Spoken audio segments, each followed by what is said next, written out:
Hello guys, welcome back again to my channel. Ayan, magandang buhay sa inyong lahat. So ito, panibagong video na naman ang ating gagawin. At no hate, just love. Ayan. So ngayon, pag-usapan natin ang sa araw-araw na mga nangyayari. Ayan. So ayun na nga, gaya ng sinabi ko, mayroon akong short video na ginawa dyan tungkol dun sa sinabi ni Sir Tots na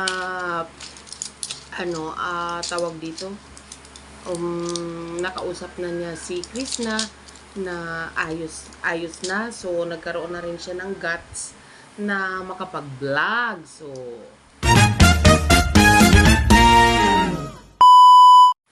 So ayun na nga guys, yun naman ang dasal natin, yung sa araw-araw na bumalik, manumbalik na yung kaayusan ng bawat isa sa kabila ng mga nangyari, di ba? So, sabi ko nga sa inyo, kaysa nang babash kayo, ayan, ipagdasal nyo na lang na maging ayos ang lahat. Maging ayos ang bawat isa, kasi kung ano man yung kaunting hindi pagkakaunawaan, hindi naman po nila yan gusto. Talagang nangyayari yan. At saka sabi nga, mas maganda yung although lahat tayo nasaktan sa mga nakita natin on cam, pero sabi nga kung ano man yung mga nangyari, mas maigi nga din para lahat may makuhang aral sa mga nangyari. So, ngayon, medyo araw-araw na nag-upload ang ating prinsesa, si Krishna, ng kanyang vlog. So, ngayon, ang kanyang vlog ay yung pag-uuling. Marami na naman nag-react. Marami na naman nagsabi, diyan ka naman talaga bagay. Ang sasama ng mga ugali nyo, no? Yung, kumbaga, gusto nyo yung tao. Alam nyo ba yung taong medyo bagsak? Gusto nyo pa apakan or ilublob sa putikan, ganon kayo 'di ba? Kasi hindi nga kayo totoong nagmamahal. Oo. Bumalik si hindi naman bumalik totally. Gusto lang natulungan yung kanyang daddy tuto sa pag-uuling, pag-harvest ng uling. Kasi kaysa naman tigil lang siya sa bahay kasi hindi pa nga siya makauwi-uwi sa kanila. Doon sa mama niya, sabi nga niya na wala pa siyang lakas ng loob. So, yun nga, kumbaga sa sugat, nasa healing process pa siya. So,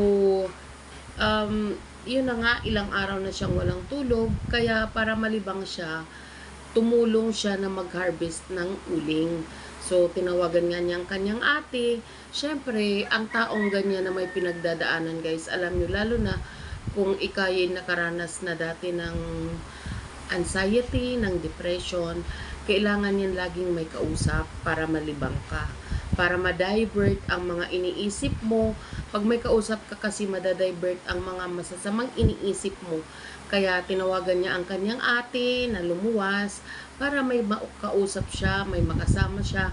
Kasi siyempre sa lola niya, si Lola Ducia, siyempre pag natutulog niya, siya na lang mag-isa. Sabi nga niya, 4 na araw na siyang hindi nakakatulog. So, kaysa may sasabihin tayo na masama kay Krishna, alam nyo, ang tanging natin, ipag-pray na maging okay siya. Manumbalik ako, wish ko pa din talaga na makabalik siya, na maging okay ang lahat. So, instead na i-bash natin, na wala naman tayong alam kung ano talaga yung exactly, although mayroon ng mga nasabi sa bawat nag-upload, pero hindi talaga natin alam ang side ni Krishna. 'Di ba? So, sabi nga niya, wala siyang kailangan ipaliwanag dahil siya nakakaalam ng katotohanan. 'Di ba? So doon na lang, panghawakan na lang natin 'yun. Suportahan natin ang vlog niya, pero ang taas ng views niya, ha. Congrats Baby Krishna. So, 'yun. Hindi porket nandoon siya sa ulingan ay balik siya sa ganun. Hindi. Tumulong lang siya sa kanyang daddy Toto para mag-harvest ng uling. At saka, ano din yan, malaking tulong din yan sa kanyang healing process. Diba? Kaysa nag-iisip siya ng kung ano-ano ang mga pumapasok sa isip niya sa mga nangyari, mas maigi yun na may ginagawa siya. 'Di ba? Kasi nada-divert, kaya nga mabuti na lang andyan ang ate niya, kay MJ, andyan may nakakausap siya, nalilibang siya, hindi siya nag-iisip masyado, 'di ba? Nakikita nyo naman ang kanyang mga gesture, 'di ba? Dinadaan pa rin niya sa biro kasi yun nga ang kanyang healing process. Time will come na magiging okay din ang lahat. Wala namang sugat na nananatili, 'di ba? Yung sugat na tutuyo yan, nagiging peklat, 'di ba? So ang kanyang pinagdadaanan, ngayon lang 'yan. Lilipas din 'yan, 'di ba? Kaysa may masasabi sa kanyang masasama, lalaitin natin siya, pati mga educational attainment niya sasabihin nyo, alam nyo, tigilan nyo. Ang maigi, suportahan nyo siya. Ngayon, kung ayaw nyo siyang suportahan, huwag kayong manood. Di ba? Kaysa andyan kayo para manlait, sabihin, diktahan siya, maging demanding kayo kung ano yung gagawin niya. Hindi tayo maghintay kung ano yung susunod niyang gawin. Di ba? Hintayin natin na maging okay ang lahat. Kumbaga, kung may upload siya, panoorin natin. Di ba? Suportahan natin kung ano yung ginagawa niya. Kasi, sa ngayon kasi talaga, hindi pa ganun ka ayos ang kanyang pinagdadaanan. Talagang dumadaan pa siya ngayon sa pag-iisip, dumadaan pa siya sa mga nangyari, nag-iisip pa rin siya. So, alam nyo, suportahan natin siya. Maswerte lang si Sir Paul kasi andyan ang PB team na umaagapay sa kanya. Pero ako naman, hoping ako, and positive ako na talaga namang siguro naman ichinachat nila si Krishna. Pero ako, confident naman ako na sinabi naman talaga ni Sir Toots na talagang lagi nang ichinachat. At pasalamat tayo sa ganyan. Pero for sure ako, sila JR, nagchat-chat din sa kanya. 'Di ba? Kumbaga binibigyan din nila muna ng space. Ang maganda lang kasi si Sir Paul ay meron talagang mga nakapaligid sa kanya na umaagapay kung ano man yung mga pinagdadaanan niya, kung mayroon din naman siyang iniisip. Pero for sure nag-iisip din siya, 'di ba? So si Krishna kasi mag-isa lang, si Lola lang niya. Kaya kumbaga yung ating simpatya more on kay Krishna.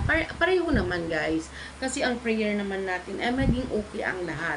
Hindi naman natin wini-wish na ako talaga positive lang ako guys. Positive ako na magiging okay din ang lahat. 'Di ba? Kaya ngayon nag-uling siya para nga malibang.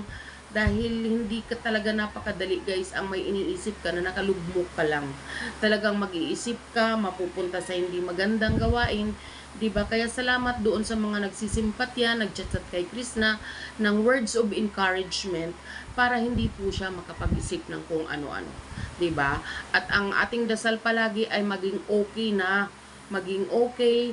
At kung makabalik man siya sa PB House, sana nga makabalik pa siya. At siguro naman, sa mga sinabi naman ni Sir Paul, nung dumating sila Mia, 100% naman ako na babalik siya sa PB House.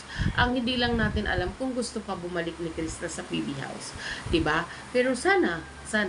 Kaya tayo pagpatuloy lang natin ang suporta kay Krishna sa panonood ng kanyang mga vlogs, of course sa PB team kay Sir Paul, 'di ba? Kay Sir Tots at saka sa PB team panoorin pa natin. Huwag tayo magtanim ng galit sa bawat isa kasi hindi naman natin personally alam ang totoong nangyari. Although nagkapaliwanagan na narinig na natin ang side ng mga taong involved, so ang atin na lang ngayon maging mahinahon at suportahan natin. 'Di ba? So, yun lang guys, ang aking video for today. At hoping, Krishna, na you'll be okay soon. Huwag ka mag-isip ng hindi maganda. Libangin mo yung sarili kung ano man yung magiging busy ang iyong sarili. Huwag kang magmukmuk. Maraming bagay na pwede mong ikasaya. Diba? So, yun lang guys. Thank you for watching and God bless everyone. Happy Saturday to all.